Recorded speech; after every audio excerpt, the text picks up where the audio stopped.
Hey, I'm bored. What's up? This is Ghost Detective here, investigating your favorite albums, and today I'm going to be doing an album review on the new Jane Remover album, Census Designated.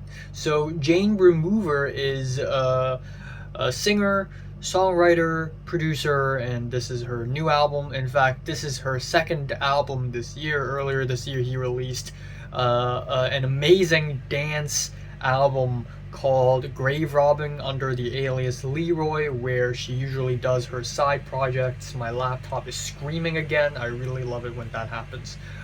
And Grave Robbing is freaking fantastic. She essentially takes a bunch of popular pop songs and mash it up, grind it up into unintelligible absolute messes, and that's one of the greatest selling points with Grave Robbing. Easily one of my favorite electronic records of the year so far.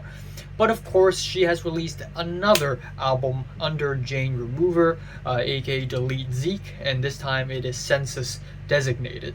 And it is a shoegaze and post-rock album in its core, but it is Gen Z styled, if you know what I mean. So with that, you have loads of auto-tune, glitches, and sound effects, and it's within the same plethora of new music, such as 100 gecs or the new Underscores album or any new hyperpop album that's been coming out lately.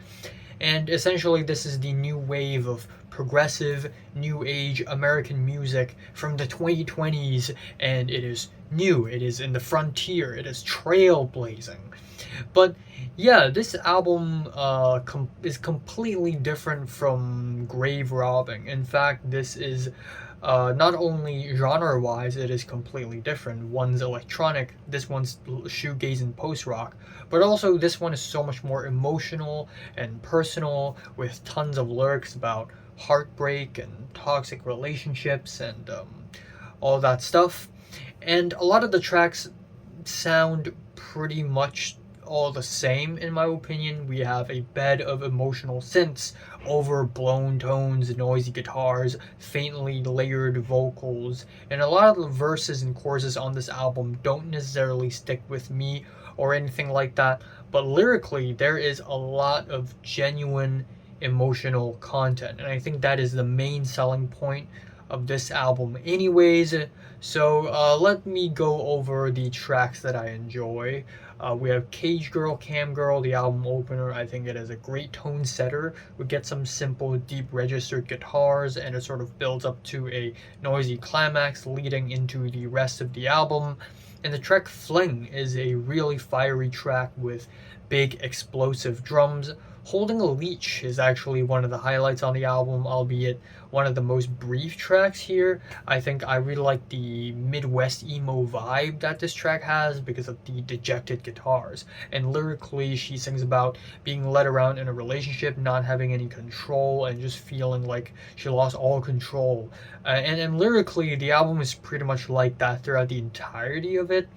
Idling Somewhere has the very shrill screams. I actually don't even think they are screams, but they are. They sound like screams and they act like screams because they are then paired with these passionate blasts of guitars in the choruses, which I actually really like.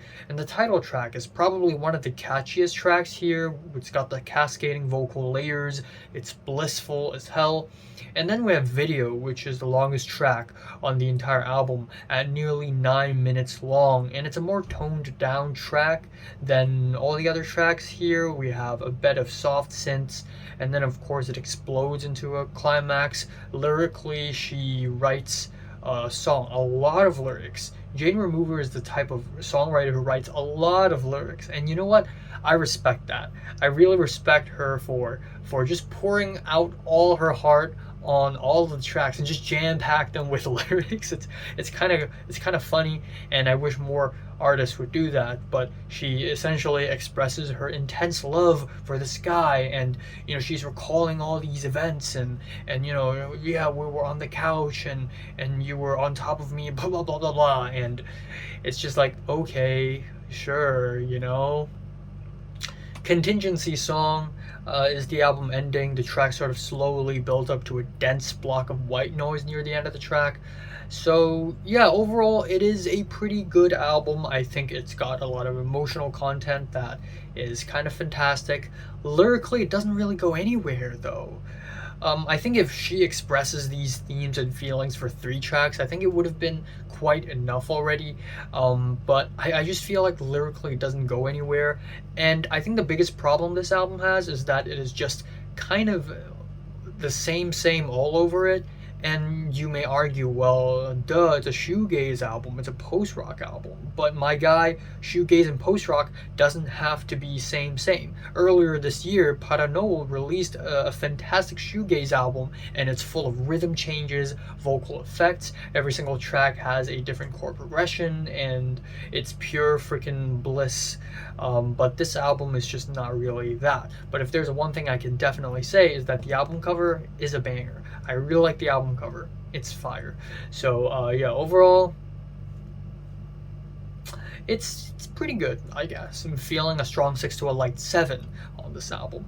So, have you listened to the new Jane Remover album? Comments below, let me know. Subscribe if you want more, and thanks for watching.